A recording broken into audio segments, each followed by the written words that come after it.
Go, go, Andy, go, Andy, go, Andy, go, Andy, go, go. Yeah. What's up, y'all? Hope you're doing well. Hope you're doing good. Thank you so much for taking time out of your day to come to my channel and just check out another one of my videos. I really do appreciate you taking your time and giving it to me to check out this video.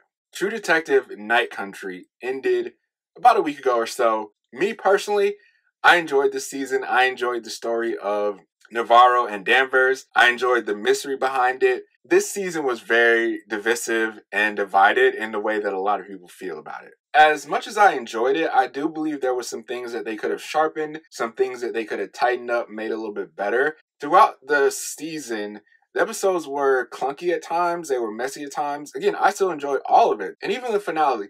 The finale had some clunky moments, it had some messy moments where it seemed like it was hard for them to get to the point to where they were going. I think if they could have sharpened that up a little bit more, it would have been better. This season was still good to me. I'm not going to say it was great, but it was still good to me.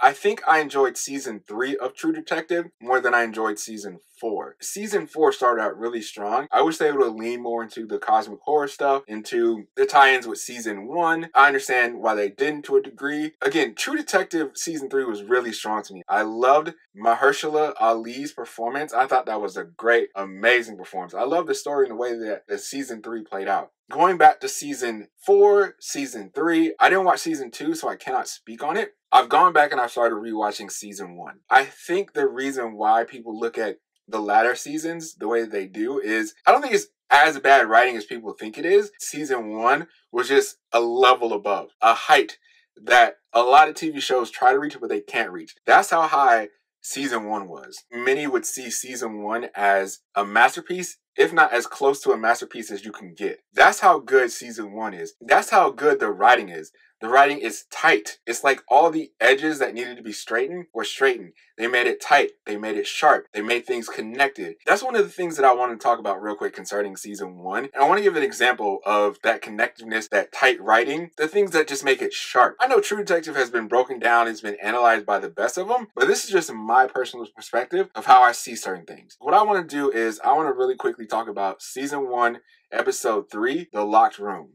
The Locked Room is an iconic episode because it gives us our introduction to one of the main bad guys, Reggie Ledoux. As I was going back and watching it, the entire episode is what helped set up the introduction to Reggie Ledoux and why it hit so hard. Even if we look at how Russ Cole says, and now we arrive at Reggie Ledoux, the way that Matthew McConaughey delivers this line is really amazing. It goes into that idea of time being a flat circle. Kind of like that idea that they were always going to get to that point. There was no avoiding that point. That point was always going to happen. And I love the way that Matthew McConaughey delivers that line. You know what elevated these lines by Russ Cole talking about Reggie Ledoux being a monster at the end of the dreams? When I went back and watched it, the beginning of this episode at the Revival Church and the sermon that is being given. If you listen to what he's saying in this scene in particular at the Revival Church, it sounds more like something out of a cosmic horror, a Lovecraftian story, than it does something out of the Bible or the good book. That was clearly intentional. He talks about there being a veil, and the face that we wear isn't our true faces. Talks about breaking off from a certain body and being seen in dark corners and dark rooms. There's like a cosmic horror to this. I don't think you have the impact of Reggie Ledoux at the end without this scene at the beginning. People have probably broken this down already, but going back and watching this, it makes Reggie Ledoux's scene hit so much harder. This is kind of where True Detective really jumped into the cosmic horror. This is the beginning of the cosmic horror story because of what he was saying. Kind of that connection between religion and cosmic horror. Because I think there's an integration and there's a connection between the two. Especially when you look at the way in which the Bible is often quoted and the quotes in the Bible, the way those quotes have often changed. And sometimes they're darker, sometimes they're more lighthearted. There's a parallel between religion and cosmic horror. This is the beginning of the dream. This is the beginning of the cosmic horror story, and the end, our introduction to Reggie Ledoux. Season 1 really is a masterclass. I think as I continue to watch it and go through that first season, things are going to continue to be elevated. There's like little small scenes that elevate stuff and make stuff so much better when you go back and watch it. Watching that sermon at the Revival Church elevated Reggie Ledoux's introduction so much more for me. I think I really heard it, and it really sounded like a cosmic horror story beginning, and Reggie Ledoux was the end of that cosmic horror story. It could be the other way around.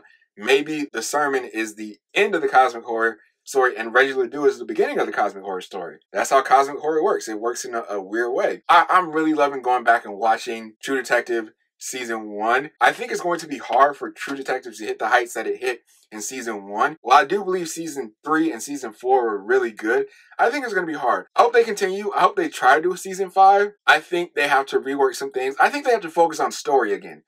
Focus on story. Focus on story and characters.